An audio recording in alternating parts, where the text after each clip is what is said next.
Queen of Satin, warm embrace of day. What more can I say? Got that Bilal on my mind, you know what I'm saying? If y'all don't know about Bilal, soul singer Bilal, gotta get up on that, look that up. Anyway, what's good, everybody? It's Joseph R. Wheeler III, the artist, founder, and president of the ONYXCON Foundation, representing that ATL. Out here again, you know what it is. You know what it is. If you don't know, welcome to the channel. You're gonna learn what it is, but you're gonna only learn if you get dedicated to the education I can give you, the edutainment I give, the education and the entertainment, okay? You need to subscribe right now. That's what you need. You need to hit that like button because you're gonna like it, all right? If you're not new here, you already know what to do. Thumbs up, thumbs up, thumbs up. Put them thumbs up. Let's get them likes up, all right? And welcome back. So, I'm on a mission as I always am, out here again today. Rolling through the A, heading through East Point right now. Eat Perch, stand up. College Park, all that around the airport, everything right now, you know, everything like that. Watton Road, you know what I'm saying? What's up, what's happening? You know, just give y'all a little bit of bearings for the moment. I usually don't do that, but I just want to do some shout outs real quick to some ATL type stuff. 285 connector type stuff, you know what I mean? Yup. We out here, y'all. We out here. We out here getting it as we gotta get it. We gotta, as they say, get it how you live it. Well, you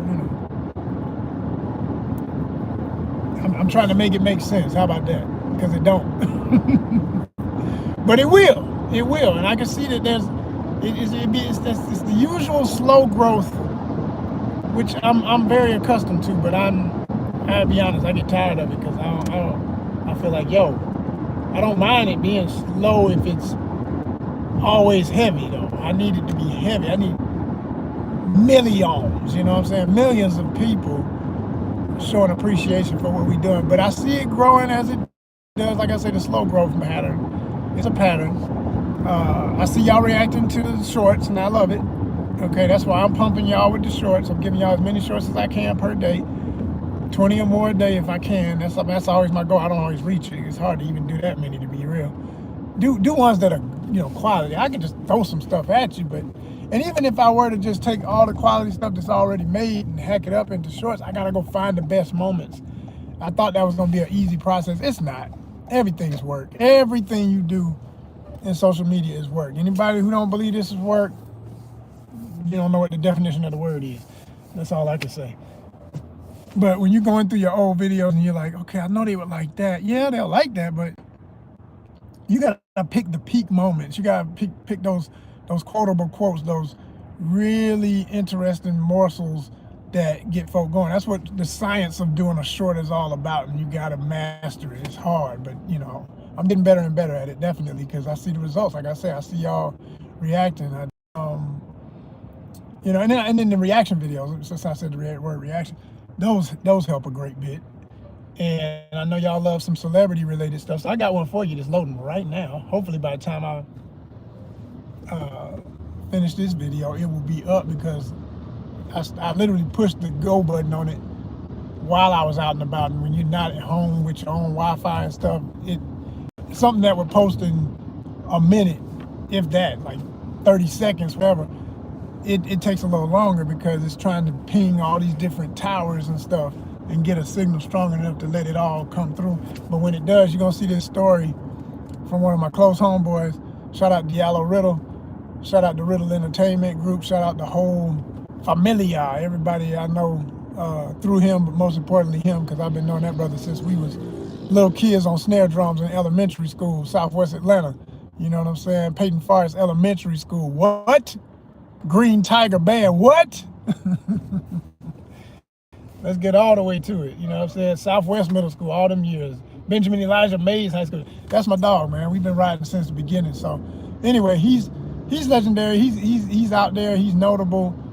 And I mean, we're all notable, but I'm saying he's a face you will know. If you don't know the name, you know his face. You've seen him on shows. He was on Marlon, stuff like that. He's one half of the writers team and main star cast of Southside, the show about Southside of Chicago. If you ever seen that comedy show, a lot of people know Southside, especially black folk.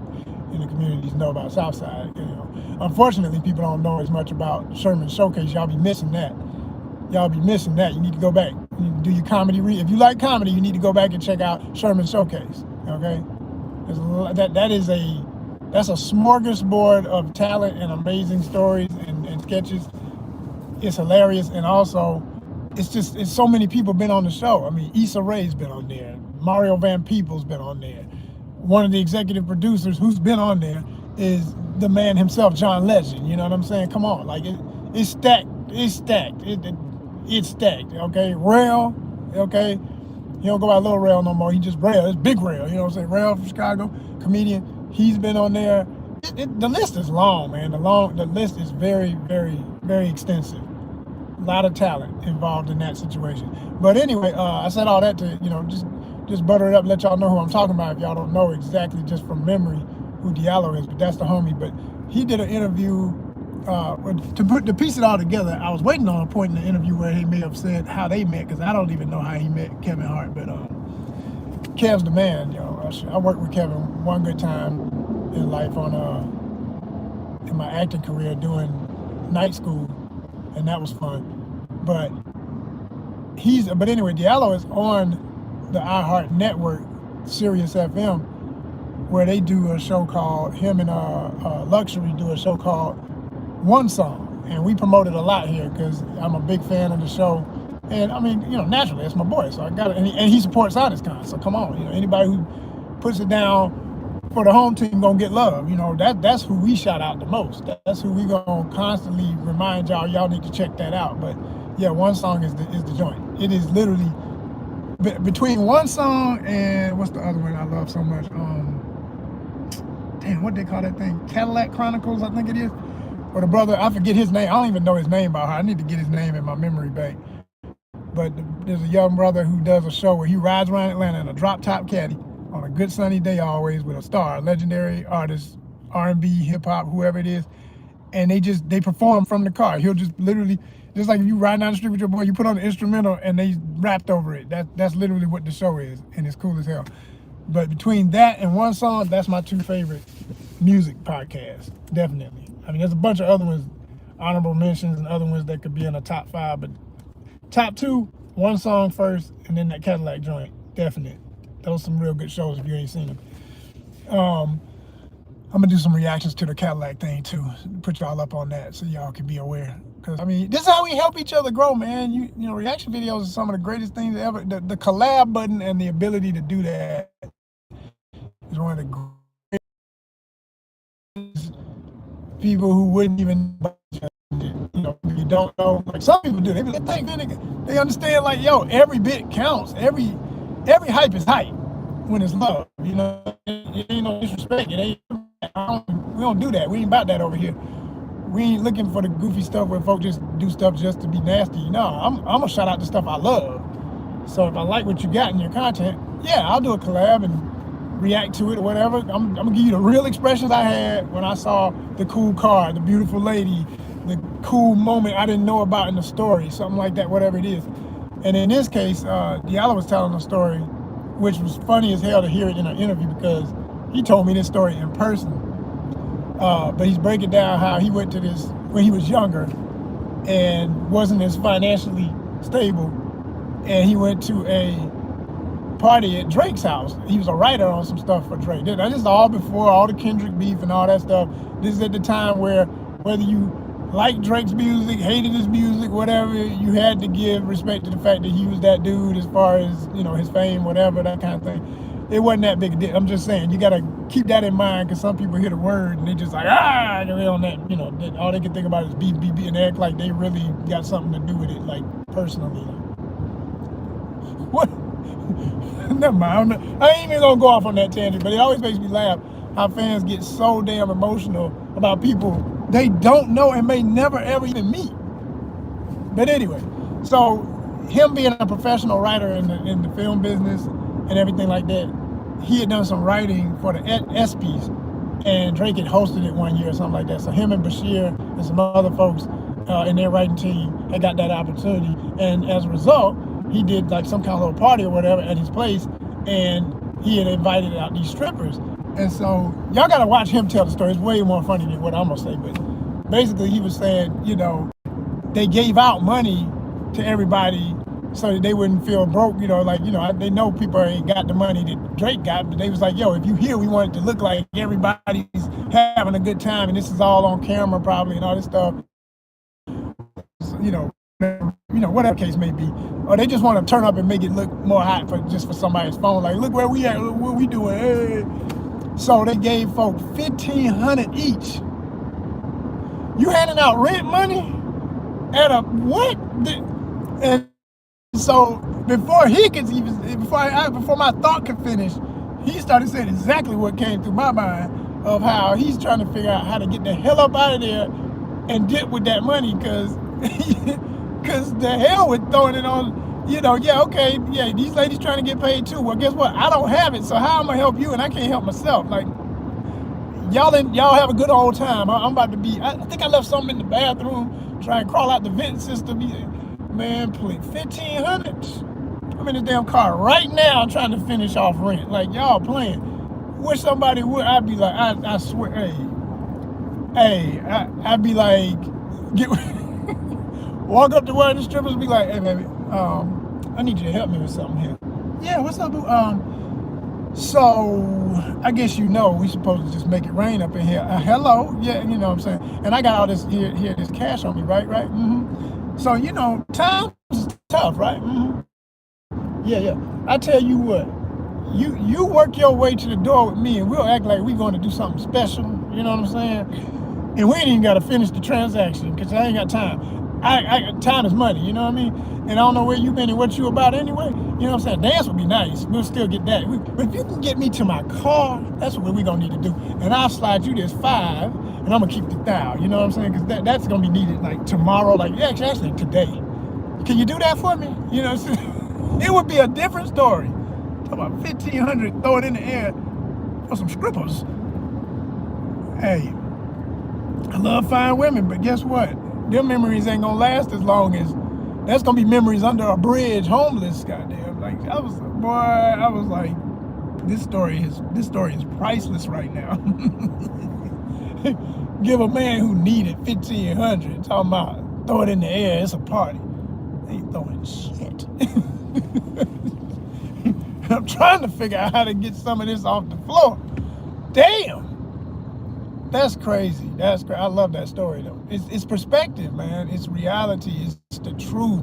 It's what you don't hear. But that's what you get. That's what you get when you rock with people that I rock with. People in my sector, in my section, in my area, in my mindset. We just don't have time for the nonsense, man. It doesn't help any.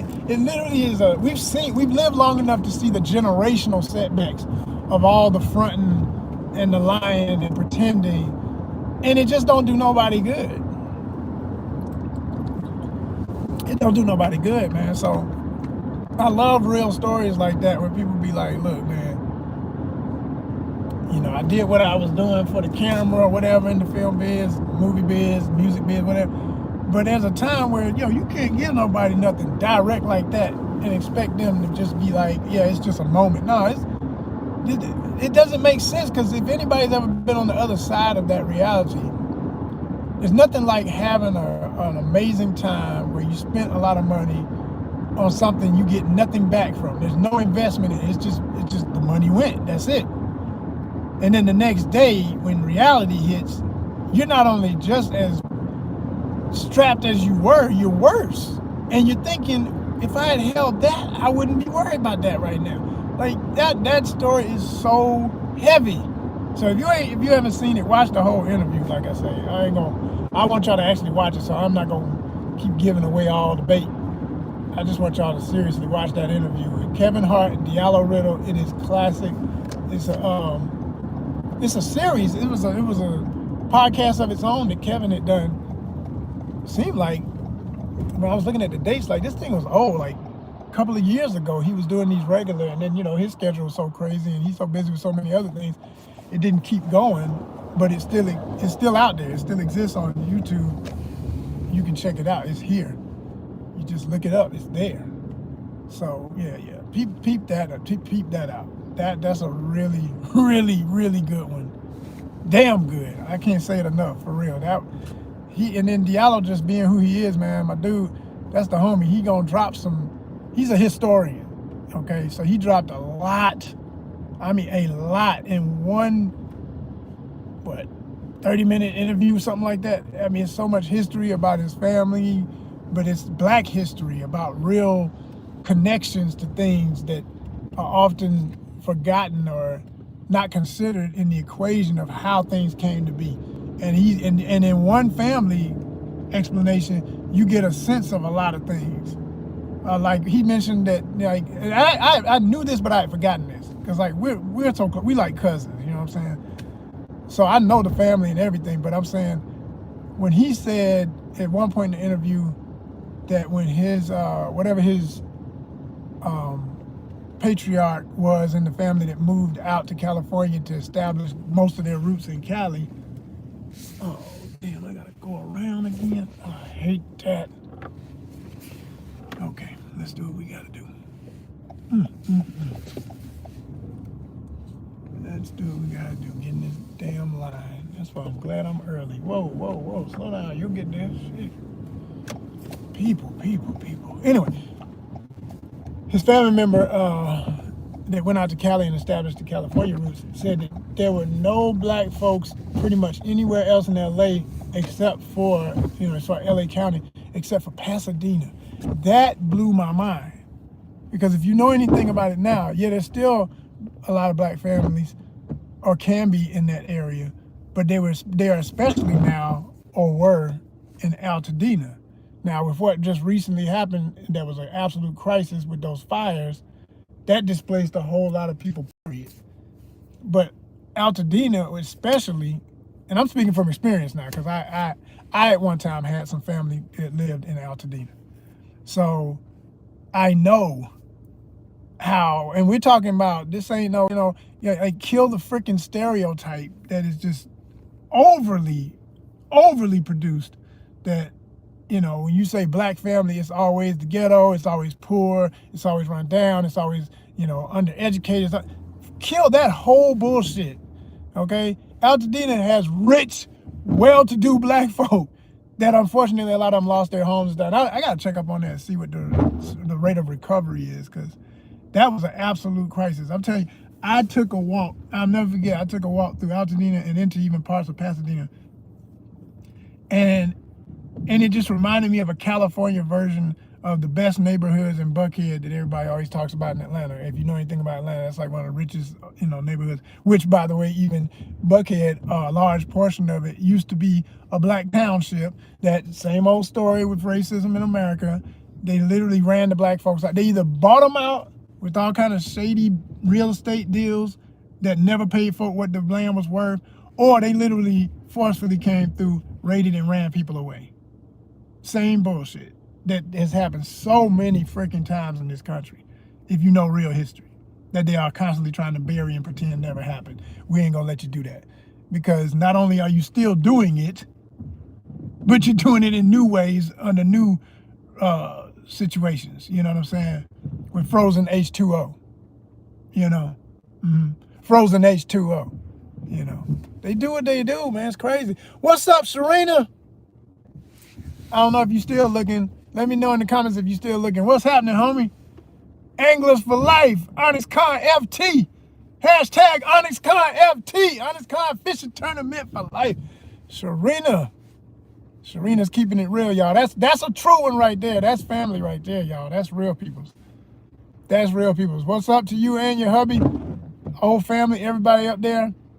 I see you coming back. I see you coming back strong. You in it. You doing your thing. You doing your thing, lady. You in it again. I see you doing your post regular. For a minute, I was wondering about you. I was like, oh man, what happened to Serena? Is she still YouTubing? She still got the dream. She's still going for it. But got real quiet for a long time, and now you back, and I love to see it. You fishing out there. You catching them big ones, crazy carp and catfish and everything. Yeah, you doing it. You doing it. Shout out. Like I say, let me know if that's you watching. I see two now watching. I don't know if you just dipped in for a minute and said hi, but what's up, homie? That's my homegirl right there. Let me give y'all a little history about her real quick, because I'm glad she showed up when she did, because The conversation was about to get into a whole bunch of depressing stuff about this, the history of nonsense in this place that you love, but at the same time you know too much about it to pretend that it's perfect. You don't even play that game. So anyway, but Serena, let me shout out my homie.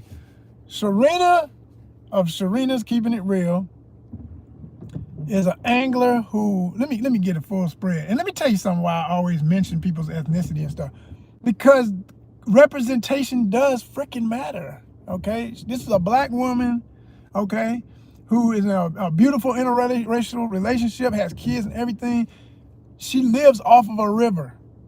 So she fish every day. You understand me? This lady fish every day, just about seems like. And when I see a situation like hers, first of all, her life is so unique because of that. Just to be a fisher, be a lady who loves fishing like she does. Not to say, it surprises me that women fish. Every woman in my family fishes, just about. So that's not strange to me. But I know how that percentage is still kind of low. All right, it's growing.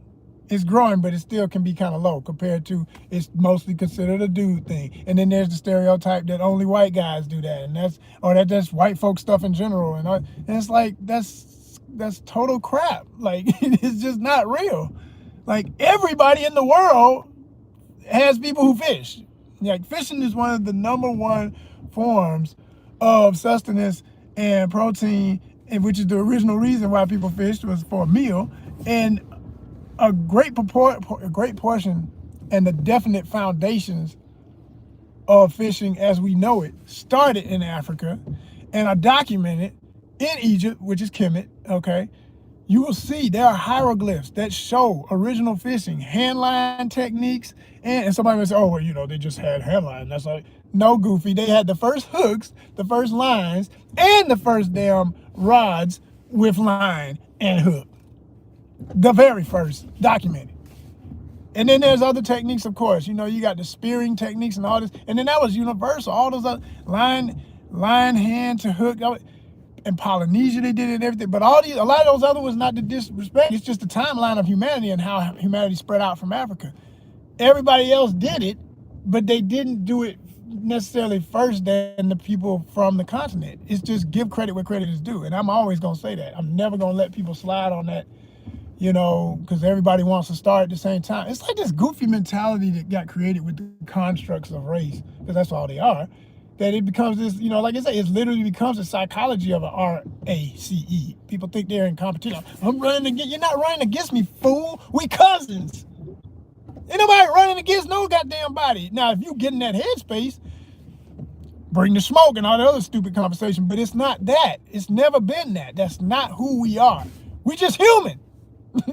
Period.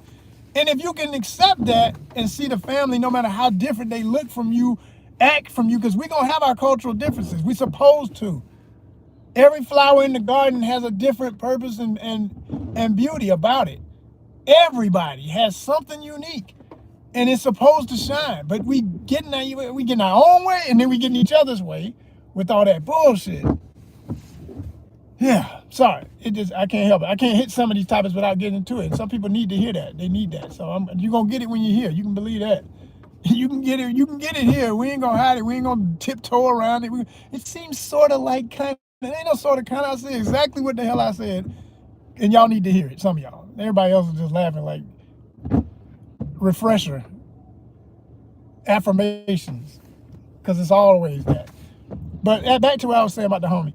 So to be a black lady who fishes like she does, that's exceptional. And then I'm most proud of the fact that when I started the ONYXCON fishing tournament, right, I ain't gonna front, because of the demographics of most people who are into the cultures of fishing and everything, I just assume, okay, I know how this gonna go. I'm gonna have a bunch of dudes. I might get a few ladies. Because my audience is mostly black, I'll get some black guys. There'll be a couple of Latins, Asians, whites, everybody, and then maybe a few women, whatever they may be. But guess who came through?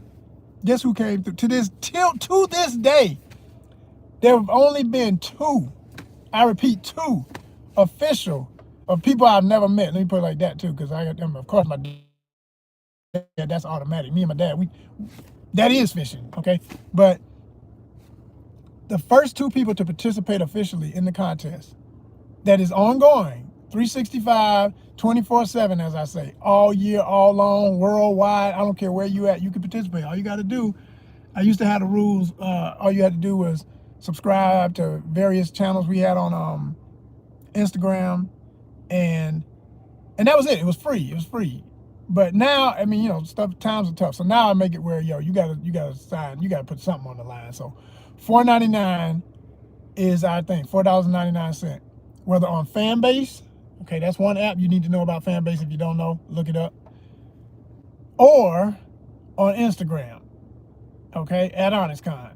If you do the monthly subscription there, and it doesn't just give you entry into the ONYXCON fishing tournament, it also gives you access to ONYXCON Flip Through Shoppers Club. So when I'm out in stores, comic book store, shoes, clothes, all this stuff, y'all, some of y'all be hitting me in the comments. Hey man, where you see, what Ross is that you at? Oh my God.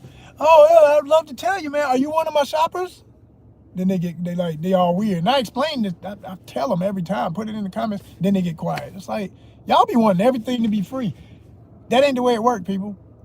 Capitalist system, everybody gotta make it. I'm in line right now to get these boxes to go deliver, where I'd rather be doing the edits and voiceover for my next episode of Cyberpunk ATL, my ongoing fan fiction series dedicated to the worlds of Cyberpunk 2077 and all of that. I'd rather be at home doing that right now, but I got to get out here every day and make sure I got somewhere to do that. Yeah, y'all. Okay. But to finish my story, yeah, I'm just saying, like, we all have different levels of support, but I've learned that some of my best supporters are always the most unexpected. And that's just been something I've learned throughout life. It's never, I ain't gonna say never. There's plenty of people you could expect would help you with something that definitely come through. And then there's always those people, they're the last ones you would think would like whatever you're doing or give a dang or back it up. And they be the most diehard. They are the ones that are going to actually do the thing, whatever it is. So in the case of this ONYXCON fishing tournament, when I started it, like I said, I didn't expect a lot of lady participation in general. So when the first 2 people, like the very first, was a young lady out of oh my gosh, and I'm trying to remember her name as I say this.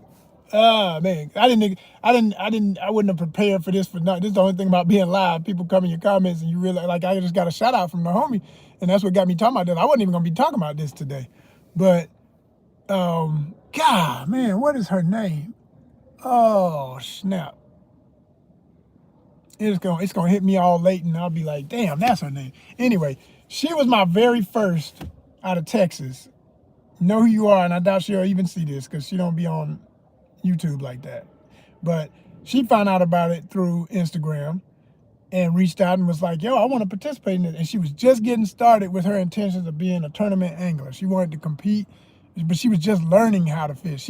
She already knew the basics of fishing. She was getting better. She was training, and she was starting with, her focus was going to be bass fishing and everything. And it worked out great for her because she got better and better. She started getting more and more equipment. She messed around and got a sponsorship. I forget what company it was, but there was a company sponsored her.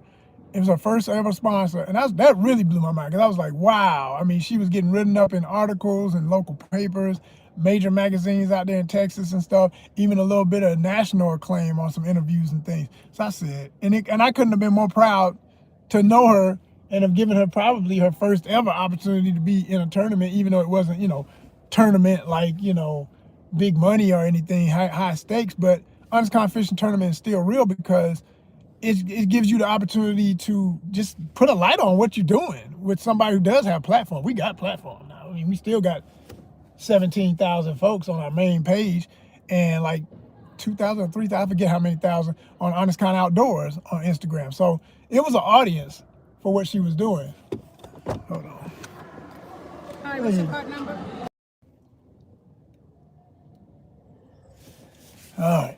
But yeah, it was a great opportunity, and she saw that and she jumped on it.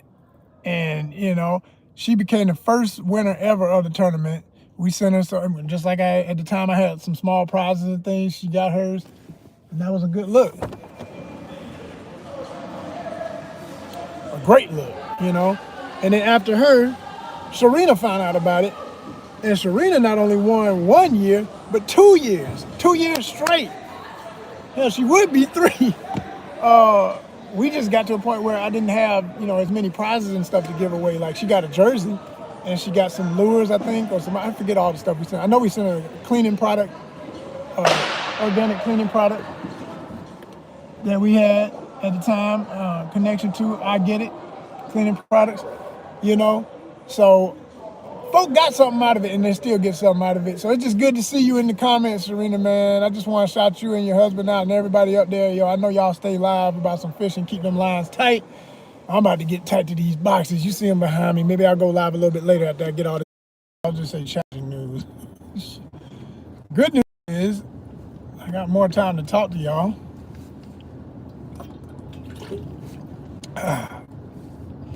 Bad news is, or not challenging news, as I said,